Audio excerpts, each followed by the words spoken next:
એના જે કૌભાંડિયાઓ છે એનાથી પ્રજાને છોડાવવા માટે મેદાનમાં આવ્યા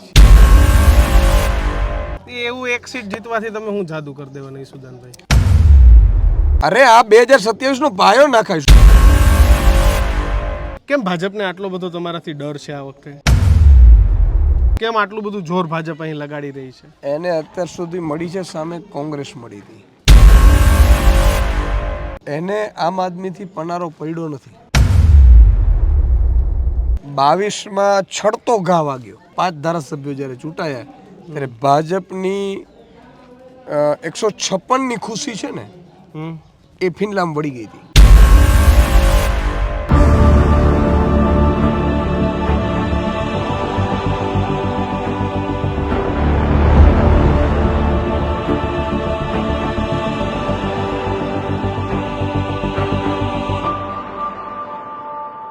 નમસ્કાર, વિસાવદરનો પ્રવાસ કરી રહ્યા છીએ। આમ આદમી પાર્ટીએ સતત પોતાના તમામ નેતાઓ, સ્ટાર પ્રચારકોને અહીં ઉતાર્યા છે। ખુદ આમ આદમી પાર્ટીના પ્રદેશ પ્રમુખ ઈસુદાન ગઢવી પોતે અહીં ગ્રાઉન્ડ ઉપર ઉતરી અને મહેનત કરી રહ્યા છે। ઈસુદાનભાઈ, કેમ ભાજપને આટલો બધો તમારાથી ડર છે આ વખતે? કેમ આટલું બધું જોર ભાજપ અહીં લગાડી રહી છે? જો ભાજપ છે ને એ હંમેશા એને અત્યાર સુધી મળી છે સામે કોંગ્રેસ મળી હતી। કોંગ્રેસના નેતાઓ એને આમ આદમીથી પનારો પડ્યો નથી। 22માં છડતો ઘા વાગ્યો અને 41 લાખ મત સાથે 40 સીટથી વધુ સેકન્ડ નંબરે અને 5 ધારાસભ્યો જ્યારે ચૂંટાયા ત્યારે ભાજપની 156ની ખુશી છે ને એ ફિનલામ વળી ગઈ હતી। તમારા 5ના કારણે? 5ના કારણે એના કરતાં આમ આદમી પાર્ટી, કારણ કે અહીંયા સેટિંગ થતું નથી। અહીંના લીડરો છે ધંધાર્થીઓ લીડરથીઓ નથી, સેટિંગિયાઓ લીડરથીઓ નથી। અહીંયા અમે અમારું બધું છોડીને એને અને એના જે કૌભાંડિયાઓ છે એનાથી પ્રજાને છોડાવવા માટે મેદાનમાં આવ્યા છે। આજે જે ભાજપના અદના કાર્યકર્તાઓ છે બિચારા એને ખબર નથી કે અમે એના માટે મરવા આવ્યા છીએ, એના દીકરાના ભવિષ્ય માટે આવ્યા છે। એને જ્યારે ખબર પડશે ત્યારે એ આવી જશે અમારી સાથે। એટલે તમે જુઓ, આજે વિસાવદરની ચૂંટણી છે, દિલ્હીથી આગે ગેંગો ઉતરી છે, અહીંયા તો ઉતરી જ છે જાણે કટક ઉતરે એવો, પણ ભેગું નથી થતું। ગામડે ગામડે લોકો કહે છે કે ભાઈ મીટિંગ કરવા નીકળો બહાર, એવું કહે છે પેરિસ જેવા મકાન પેલા રસ્તા બનાવી દઈશું। પેરિસના શેના બનાવે? 30 વર્ષથી તમારી સરકાર છે તો તમને અત્યાર સુધી પેરિસ જેવા બનાવતા કોણ રોક્યું? એટલે બેઝિકલી અને 8, 10, 15 યુવાનો આમ આદમીના હદના કાર્યકર્તાઓ, તમે વિચાર તો કરો, એક કાર્યકર્તા ગામમાં હોય ને એટલે આખા ગામમાં ફરી વળે છે આમ આદમી પાર્ટીનો કાર્યકર્તા કે મહેરબાની કરીને પ્રજાને બચાવવા માટે આવ્યા છે, હટતા નહીં તમે, અને પ્રજા એની સાથે થાય છે। એવું એક સીટ જીતવાથી તમે હું જાદુ કરી દેવાના ઈસુદાનભાઈ? અરે આ 2027 નો પાયો નાખાઈશું ભાઈ। જાદુ એટલે શું છે? 5 ધારાસભ્યો કોંગ્રેસના ગયા, એની સીટ પાછી ભાજપ જીતી ગઈ, વાવની જીતી ગઈ। આ ભાજપને મેસેજ જશે કે અહીંયા આમ આદમી લડે છે, અહીંયા અદનો કાર્યકર્તા લડે છે, અહીંયા અદનો ખેડૂત લડે છે, અહીંયા અદનો મજૂર અને શ્રમિક લડે છે। તમારા ઉદ્યોગપતિઓની તાકાત નથી કે અમને ખરીદી શકો। એટલે આમ આદમી પાર્ટી એ આમ આદમીઓની છે। જેટલા મજૂરો શ્રમિકો લાગે એની પાર્ટી આમ આદમી છે। જે લોકો નાના નાના વ્યવસાય સાથે, એટલે જેની 50,000થી લાખની આવક છે મેક્સિમમ, એ માટેની આ પાર્ટી છે। આ કોઈ હજારો કરોડ વાળાની પાર્ટી નથી। પણ નાના મુદ્દા તો બધા ચાલે, દિલ્હીમાં કે કરોડો રૂપિયા બનાવવાનું, દારૂ કૌભાંડ ને શરાબ કૌભાંડ ને ભાજપની બી ટીમ ને મુદ્દા તો બધા ચાલે છે તમારા માટે। હું એ જ કહું છું કે એના તમે જુઓ કે મુદ્દા એકે ચાલતો નથી।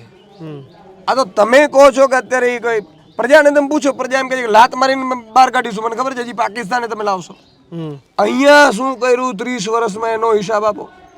તમે જુઓ, પ્રદેશ અધ્યક્ષ આવતા હોય શાસક પક્ષના અને એમ કહેતા હોય 2012માં તમે ભૂલ કરી, કેશુબાપાને જીતાડ્યા, એટલે શું ભાઈ? કેશુબાપાનું અપમાન કરો છો? કેશુબાપાની તમે મુખ્યમંત્રી તો છીનવી લીધો હતો। આ વિસાવદરની જનતા ભૂલશે થોડી। બીજું કે 30 વર્ષનો હિસાબ આપવાનો હોય કે એને દિલ્હીના આરોપો કરવાના, એ દિલ્હી ક્યાં લડે મને સમજાવો? દિલ્હીનું જે પરિણામ આવ્યું દિલ્હી વાળાએ જોઈ લીધું। અહીંયા તમે શાસન કરો છો, શું કરો છો મને સમજાવો? 30 વર્ષ થયા, ખેડૂતોને ભાવ નથી આપી શક્યા, પાક વીમા યોજનામાં ફસલ વીમા યોજના નથી, રોડ રસ્તા નથી. અહીંયા ઇકો ઝોન લાવી દીધો, હજી ઇકો ઝોન વધારે ઠોકવાની વાત કરે છે. અહીંયા તમે જુઓ માલધારીઓ પશુપાલકોને અને મજૂરોને એને રોજગારી નથી મળતી, કૌભાંડો થાય છે. કૌભાંડો તો અહીંયા થાય છે.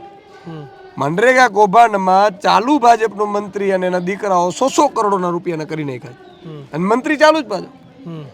એના જ વિભાગમાં એના દીકરાઓને કામ જ ન મળે નૈતિકતાને ધોરણે, એને કામ મળે છે, કૌભાંડો કરે છે, જેલમાં જાય છે, પોલીસ કેસ થાય છે, છતાં મંત્રી ચાલુ જ. અને આમ વાતો કરે છે ગંગા એટલે શું કહેવાય, અમે ભ્રષ્ટાચાર વિરોધી અભિયાન. શેનો ભ્રષ્ટાચાર? ભ્રષ્ટાચાર ભેરવવાનું અભિયાન કરો તમે. એટલે કિરીટ પટેલ તો સારા ઉમેદવાર છે કે ક્યાં સારો છે? પેપરમાં તમે વાંચો, બેંકોની વાત હોય, ખેડૂતોને પરેશાન કરવાની હોય, લૂંટવાની વાત હોય, બેંકો ઉઠા, આમાં બધામાં નામું છે ને. કિરીટભાઈ, માનનીય કિરીટભાઈએ 10 વર્ષ ભાજપ પ્રમુખ રહ્યા, બેંકો, સહકારી વિભાગોમાં, મંડળીઓમાં કૌભાંડો જ કર્યા. અહીંયા એમની છાપ કૌભાંડીઓની છે. તો ઈશુદાનભાઈ, ધારાસભ્ય બનવું કેમ જરૂરી છે તમારા માટે કે ભાઈ અમારે આમ આદમી પાર્ટીના? અને બીજું, તમે ભૂપતભાઈમાં તો સર્ટિફિકેટ આપી ના હેકા, પ્રજાએ એમને ચૂંટ્યા હતા, અધવચ્ચે મૂકીને વયા ગયા, પાછી જનતા શું કરવા ભરોસો કરશે તમારી પર? હું એ જ કહું છું, ભૂપતભાઈ મજબૂત હતા, નહોતા એવું નહોતું, પણ ભાજપે તો સામ દામ દંડ ભેદ કરે છે. મને લાગે કોઈ હોટલની સીડીઓ કંઈક મને લાગે દબાવ્યા હતા. હા, ભાજપ પડતો તો આ તો કેવાય તમે ચકાસ્યા નતા તમે નિમ્ન કક્ષાની. હવે હું એમ કહું છું, કિશન, હું તને ક્યાં ચકાસી શકું? આજે માન લો તું સવારથી અમદાવાદ અહીંયા આવ્યો, શું કરતો હોય રસ્તા મને શું ખબર? પણ તું માણસ છોકરો હારો છે, તમે હારા છો, તમે મજબૂત છો, તમે મારે કે રાજકારણ નહીં કહેવાનું નહીં, કોઈને પણ તમે અંદર તો ઘૂસી નથી શકતા, કોઈને નથી. તો મારું કહેવાનું એ છે કે માણસ સારા જ હોય બધા, એની પરિસ્થિતિઓ ખરાબ આવી હોય. માન લો કે હવે આ લોકોએ સીડીઓ બનાવીને બિચારાને હેરાન કર્યો ને દબાવ્યો હોય ને શું બની શકે? આ બધું થઈ શકે, ભાજપ પડતા કરે. પણ એના કરતાં મોટી વાત એ છે, ગોપાલ ઇટાલિયા મેન લીડર અમે હોપ્યો. શું કામ હોપ્યો? કે વિસાવદરની જનતાને હવે તો વિશ્વાસ બેસાડવો પડે ને અમારે, કે હવે તમને નબળો નહીં આપીએ. તો ગોપાલ ઇટાલિયા ન ખરીદી શકાય, ન છીનવી શકાય, ન બેસાડી શકાય, ન ડરે કોઈ. તમે કીધું કે આપણે અંદરથી તો ઓળખી ના શકીએ. ગોપાલ ઇટાલિયા તો વર્ષોથી આંદોલન કરે છે ને, એટલે એનું સર્ટિફિકેટ આપી શકો છે ને? સર્ટિફિકેટ છે, બિલકુલ છે. ભૂપતભાઈમાં છેતરાઈ ગયા નહીં, ભૂપતભાઈ અમારામાં જોઈન્ટ થયા હતા ભાજપમાંથી. એમને તાલુકાની ટિકિટ આપી નહોતી. પ્રજા, અમે ધારાસભ્યની ટિકિટ આપી આમ આદમી પાર્ટી, ને પ્રજા એને ધારાસભ્ય બનાવ્યો. પણ 107 કરોડમાંથી 182મો ધારાસભ્ય હોય, તમે વિચાર કરો, હદની વાત બિચારા ભોગવી ન હોય ગયા.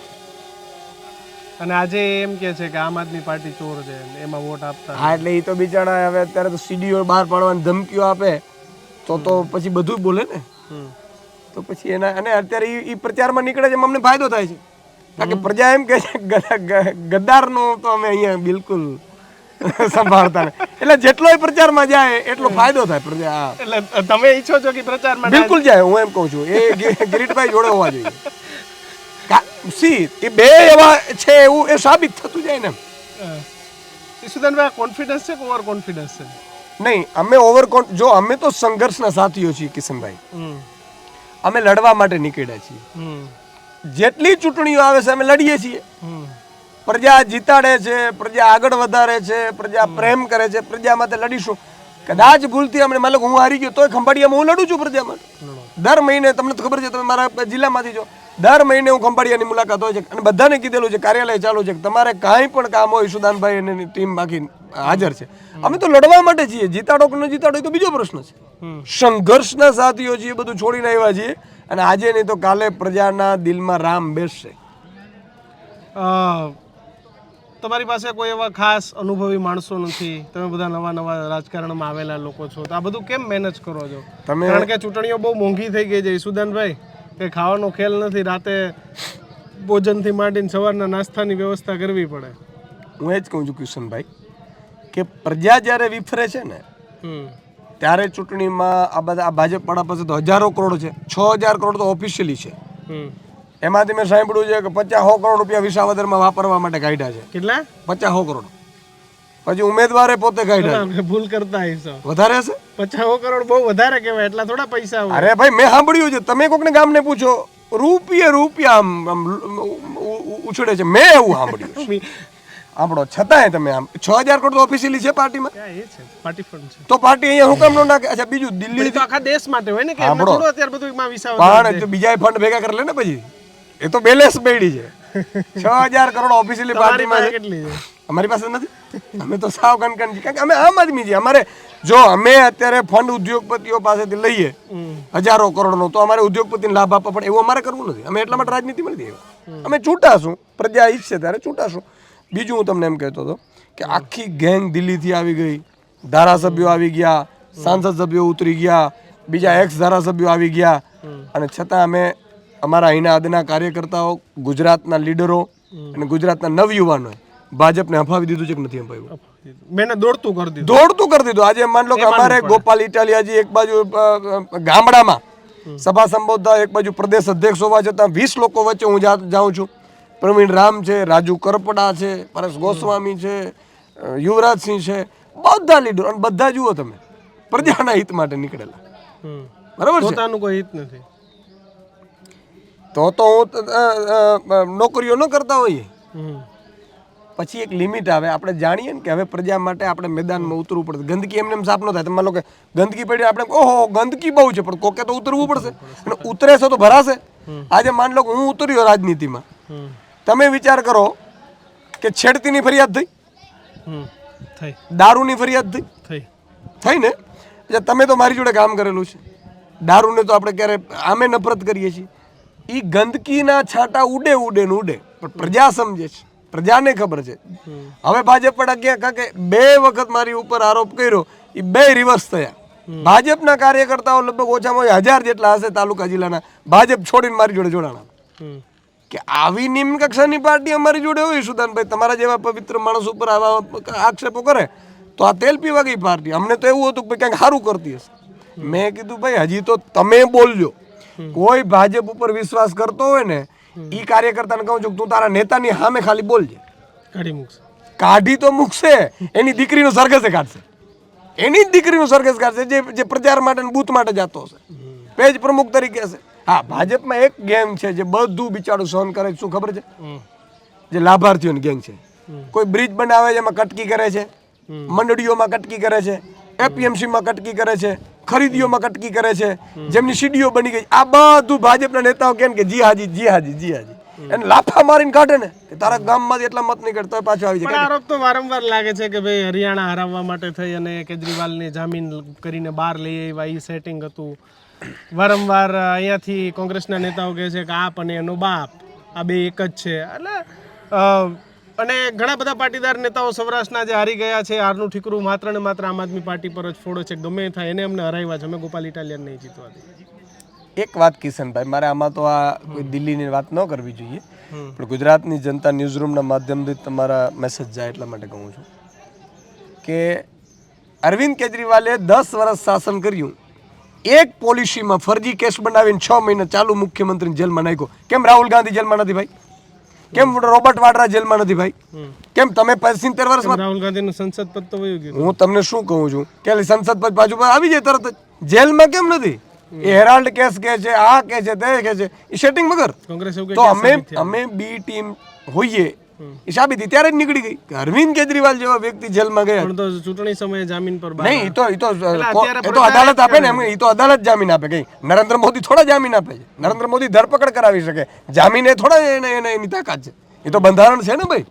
આજે માન લો તમને કોઈ ખોટા કેસમાં, માન લો બળાત્કારના કેસમાં નાખી દે કે કૌભાંડના કેસમાં નાખી દે, 15-20 દિવસમાં તમને જામીન મળશે નહીં, તો ઈ થોડા આપે છે. એટલે હાલી નીકળ્યા જામીન કે જામીન મળે, જામીન ઈ થોડા મળે. આ તો અદાલતોનું અપમાન કહેવાય, જજીસનું અપમાન કહેવાય, બંધારણનું અપમાન કહેવાય. બુદ્ધિ વગરના જે વાતો કરે છે. તો કોંગ્રેસને તમે તમારું હરીફ ગણો છો કે ભાજપને તમારું? અમે ભાજપને જરાવવા માંગીએ છીએ. આ તો કોંગ્રેસ જે ભાજપની બી ટીમ બનતી તમને વાંધો નથી ભાઈ. 5 ચૂંટણીઓમાં અમે તો ઉભા નહોતા રહ્યા કોંગ્રેસના કહેવાથી.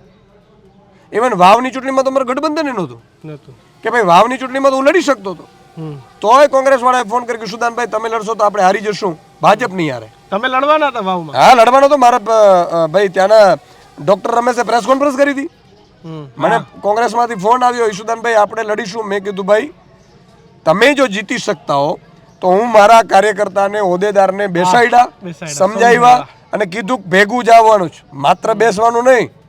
ભેગું જવાનું છે અને કોંગ્રેસ માટે મત માંગવાના છે. આ ઈશુદાન ગઢવીની આમ આદમી પાર્ટી છે, એ એના નીતિ નિયમો છે. અમે નિષ્ઠાથી ચાલીએ છીએ, અમે વચનથી ચાલીએ છીએ. અને એણે શું કર્યું? વિસાવદરમાં તમે ખ્યાલ કર્યો. વિસાવદરની જનતા તો સમજણી છે. અહીંથી કોંગ્રેસનું પતનની શરૂઆત છે. ભાજપે દબાણ લાવ્યા હશે, કદાચ ધંધા કરતા હશે કોંગ્રેસના નેતાઓ. હવે 100-200 કરોડનો ધંધો હોય, બંધ થઈ જતો હશે. મને ખબર નથી, રાહુલ ગાંધીએ કીધું એટલે કહું છું. રાહુલ ગાંધીએ કીધું કે ભાઈ આ તો ભાજપની બી ટીમ તરીકે આપણા નેતાઓ કામ કરે છે. એટલે એણે કંઈ ષડયંત્ર કરીને ભાજપના દબાણથી આ ઉમેદવાર ઊભો રાખ્યો. કોંગ્રેસના એક કાર્યકર્તા, ન માત્ર વિસાવદર, સૌરાષ્ટ્રના કાર્યકર્તાઓ અત્યારે કોંગ્રેસથી નારાજ છે. તમે જ ધંધો કરો છો બી ટીમનો. અહીંયા 5000 મત મળવાના નથી, ખબર છે? ડિપોઝિટ નહીં, ડિપોઝિટ નહીં રહે. હા, તમારા ન્યૂઝ રૂમ થી હું કહું છું, ડિપોઝિટ કોંગ્રેસની નહીં રહે. એટલે કોંગ્રેસના કાર્યકર્તાઓ કહે છે એટલું તમારું આ વખતે મજબૂત વર્ક છે. મજબૂત મારો વર્ક કરતા એ પ્રજા સમજદાર છે. બરોબર છે. અરે કોંગ્રેસના કાર્યકર્તાઓ અમને મળે છે, એવું કહે છે કે સુદાનભાઈ અમારા વાળા આટલા સેટિંગ છે, અમને ખબર નથી. એટલે અહીંથી કોંગ્રેસનું પતન થશે, કોંગ્રેસ આખું છોડીને વહી જશે. વિસાવદરની ચૂંટણી પછી આખું કોંગ્રેસ. અચ્છા, મને એમ કહો ત્રીજી પાર્ટી કહે છે, ત્રીજો પક્ષ. આ બંને એક જ ભાષા બોલે છે. સૌરાષ્ટ્ર કચ્છની 54 સીટ છે કિશનભાઈ. કેટલી? કોંગ્રેસ પાસે કેટલી છે? એક. એ 800 મતથી જીતેલી સોમનાથની. આમ આદમી પાર્ટી પાસે અત્યારે 3 છે અને ચોથી આ અમે જીતીએ છીએ. તો કોણ ત્રીજો પક્ષ થયો? કોંગ્રેસ જ થયો ને. મેદાનમાં હજી એન્ટ્રી થઈ હતી 22માં અને 27માં મજબૂતાઈથી સરકાર બનાવીશું. બિલકુલ. તો ઈશુદાનભાઈ શું અપીલ કરશો એની જનતાને? મારી એક જ વિનંતી છે તમામ ખેડૂતોને, માલધારીઓને, શ્રમિકોને, મજૂરોને કે ભાજપ ઇકોઝોન લાવ્યું. ભાજપના નેતાઓએ ખરીદીઓમાં કૌભાંડો કર્યા. ભાજપના નેતાઓએ મંડળીઓમાં કૌભાંડો કર્યા. ભાજપના નેતાઓએ તમારા પોલીસ તંત્રનો ને તંત્રનો દુરુપયોગ કરીને તમારી માતા બેન દીકરીઓની આબરૂઓ લૂંટી. ભાજપના નેતાઓએ મળીને આ વિસાવદરને પછાત રાખ્યું છે. એને ઓળખવાની જરૂર છે. બીજું કે ભાજપના કાર્યકર્તાઓને મારી વિનંતી છે કે ભાજપ પાર્ટી કરતા દેશ અગત્યનો છે, એટલે ખેડૂત બનજો. તમારી યુવા ફોજથી ડર લાગે છે? બધાને યુવા ફોજથી ડર લાગે જ ને. અમારા જો બધા અત્યારે મેદાનમાં જાય એટલે ગામડાઓમાં અમારા 5 માણસો ભાજપના આવીને જો ભેગા બેઠા હોય છે અમારી સભા, અને એમ કહે છે કે અમે તમારી સાથે છીએ. બરોબર? કારણ કે એ સમજે છે કે ભવિષ્ય આ છે. તો મારી વિસાવદરની જનતાને વિનંતી છે, 54 લાખ ખેડૂતોને વિનંતી છે, 1 કરોડ ને 20 લાખ મજૂરો શ્રમિકોને વિનંતી છે, માલધારીઓને વિનંતી છે કે વિસાવદરમાં બધા જેના સગા સંબંધીઓને ફોન કરે અને ગોપાલભાઈ અને આમ આદમીને જીતાડવાની અપીલ કરે. અહીંથી જીતીશું એટલે 27માં સરકાર બનશે. 27માં સરકાર બનશે એટલે મજબૂતાઈથી અમે પ્રજાની સેવા કરી શકીશું. આભાર ઈશુદાન ગઢવી. તો ઈશુદાન ગઢવીની વાત સાથે તમે કેટલા સહમત છો એ ખાસ કમેન્ટ બોક્સમાં લખજો. ગઢવીજી એવું માને છે કે જો અહીંયા આ વખતે જીતી જશું તો 27માં સરકાર બનશે. એ એમનો કોન્ફિડન્સ છે કે ઓવર કોન્ફિડન્સ, એ પણ કમેન્ટ બોક્સમાં લખજો. અને તમને શું લાગે છે, શું મુદ્દા હોવા જોઈએ વિસાવદરના, એ ખાસ કમેન્ટ બોક્સમાં લખજો. અમારી વિસાવદર યાત્રા એ આગામી 4 દિવસ સુધી શરૂ જ રહેવાની છે. તો જોતા રહેજો ન્યૂઝરૂમ. તમામ નેતા, જનતા, તમામને મળીશું અને તમામ લોકોના મનની વાત જાણીશું. નમસ્કાર.